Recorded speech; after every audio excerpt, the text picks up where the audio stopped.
Okay, here is project/painting number 3 in the texture challenge in our common canvas collaboration. So I'm going to be doing that angel, and I'm going to show you guys my scratching technique.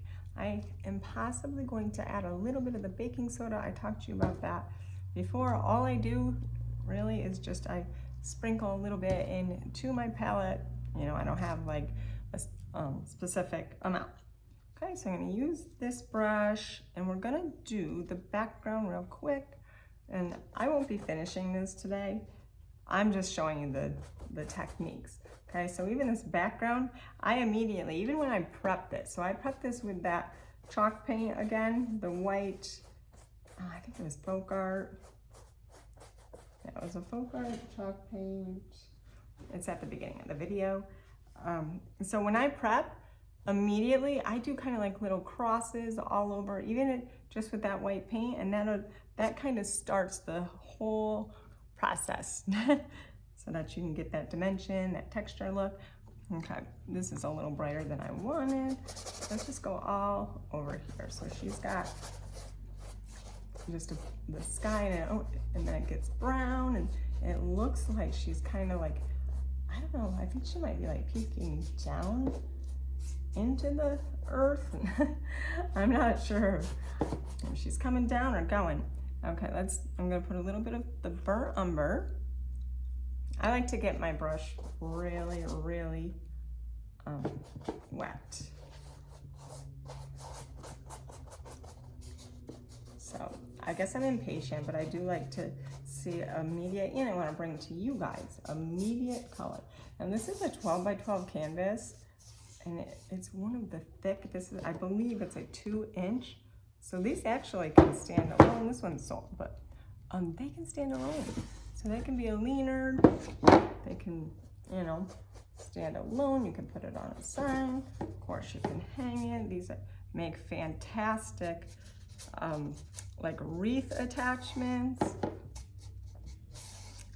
There's so much you can do with a common canvas. Okay, I gotta put a little bit more of my burnt umber in. So this is, most burnt umbers I feel are treated equally. This is Apple Barrel's matte burnt umber. All the little acrylic paints like this, I think these are 2 ounce, right?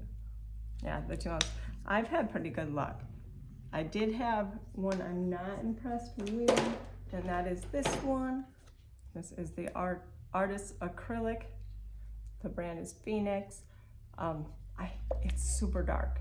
It doesn't look like it is, but when you put it on, it almost comes out like a black. So you want one that has a nice orange tone if you're looking for that type of burnt umber, which is one of my favorites. I like to mix that with black when I do my outlining.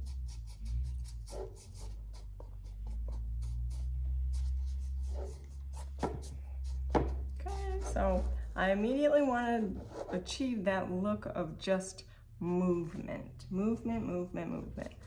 That's the goal. And really, that's also creating texture. When you're creating that texture, you're causing movement, right? Movement and depth.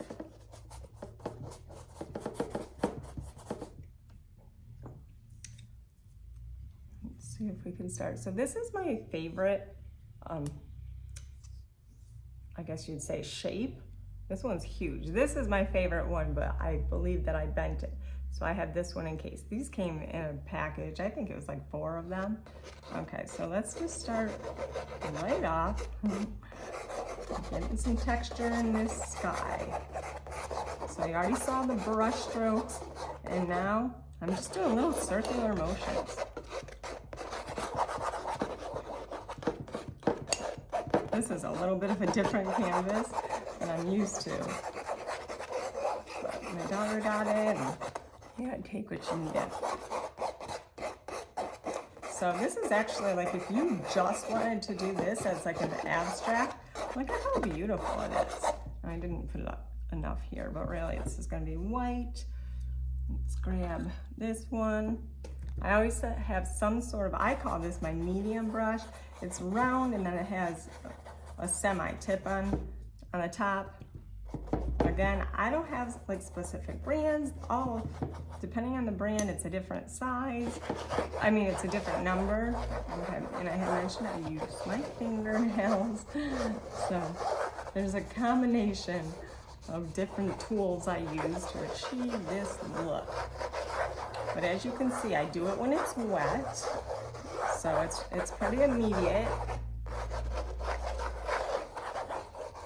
And look at all that already. You know, you could put like a nice glassy coat on top of this, you know, like the liquid glass or that paint pour, or not paint pour, resin pour. A resin pour. I like to get my sides all at the same time because it does kind of, you know, you have like a flow. So it's kind of hard for me anyway to achieve that flow after the fact. So I try to get it. So I'm doing the black on the corners just because it's going to draw it right into the center that way. And that's where the attention needs to be. So, you know, it's almost like a fade. And of course, I'm going to add my beautiful metallics, and I had talked to you guys about that in, you know, one of the previous projects, that using different colors, even if you think, like, you think an angel, just think, you know, it's white. If you just did it white, you're not going to get that kind of, the texture look. You're not going to get that dimension. So you'll be using white, and you'll be using black, and, you know, to create like a gray, you might be using a baby blue or a navy blue, and what, you know, and mix it with the white. So when I'm painting, I never use one color, like per object, you know. So right there is pretty cool, I think. We're gonna do her quickly here. I hope you guys can see this.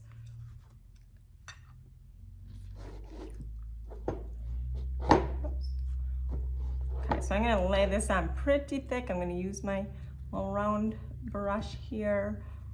This is not, I actually ruined this brush, but let me see my better one, just to show you guys what so they're round, and then they have a little tip. It's like a semi-medium size. So let's put in this white. I'm gonna go, oops. That's gonna make a difference. I don't want it to be crooked. Okay, so let's see. She's about right here. We'll do her hair. And then, and you can dry this. I don't feel it necessary right now. So my main objective here is to show you guys some texture. Let me grab some more of my white paint.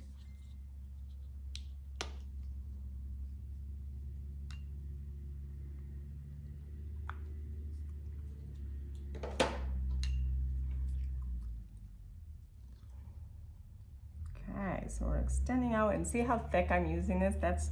And I had showed you that too in one of the previous projects on this textured challenge video.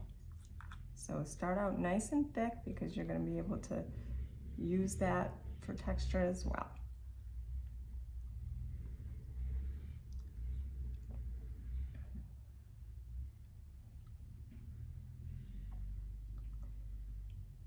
Now I'm barely touching because this actually is quite thick. I mean, the paintbrush is thicker. You know, I'm not using my outlining brush, but if you do it really light, and we're gonna pull it anyway, we're gonna pull this out. I'm gonna use my fingers.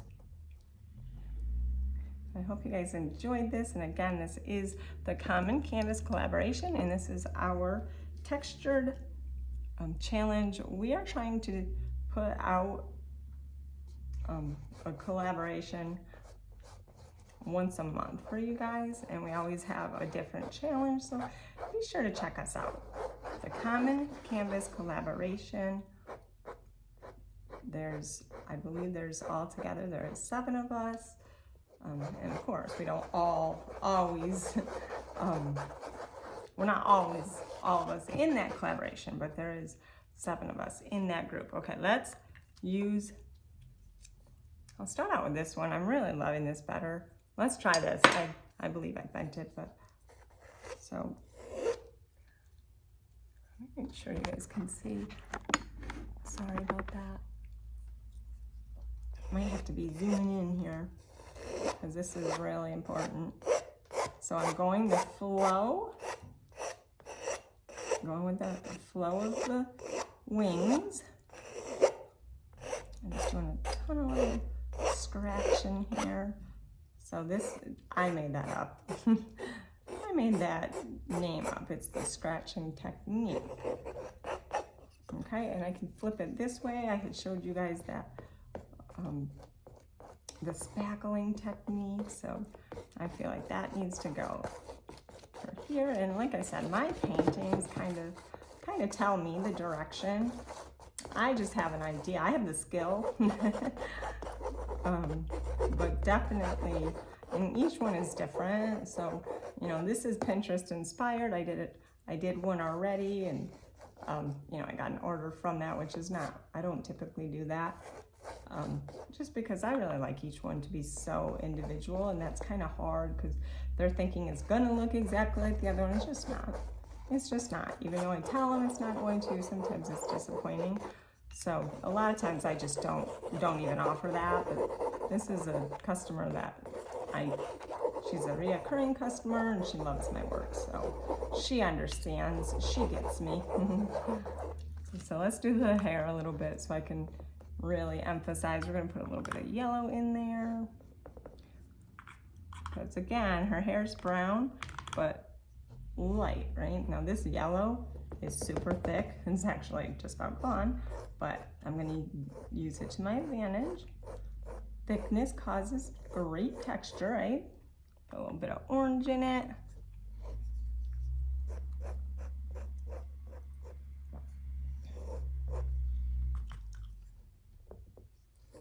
So let me know, comment below and let me know what you guys would like us to see. I mean, what you would like us to create for you. Because we are all artists, we all are painters actually. So give us some ideas on what you want to see. She does have a little bit of wavy hair. So this is a technique that you're going to want to do when it's still wet, of course.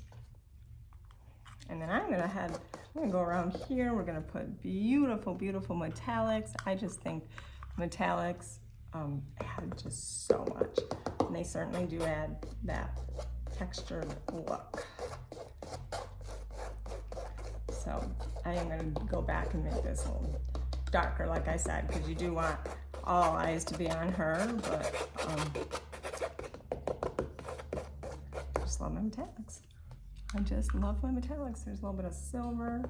You can put it in there. That's nice too, because you can kind of turn them. You know, you can actually turn the canvas and see like the different dimension going on there too. So here we have it, guys. Take a look at all that texture from scratching. This is creating texture by scratching. All right, guys, I hope you enjoyed this. Thanks so much for hanging out with us, and be sure to subscribe to our channels, like, comment. You can follow us. I am Creative Roots Art on Facebook. Have a great day.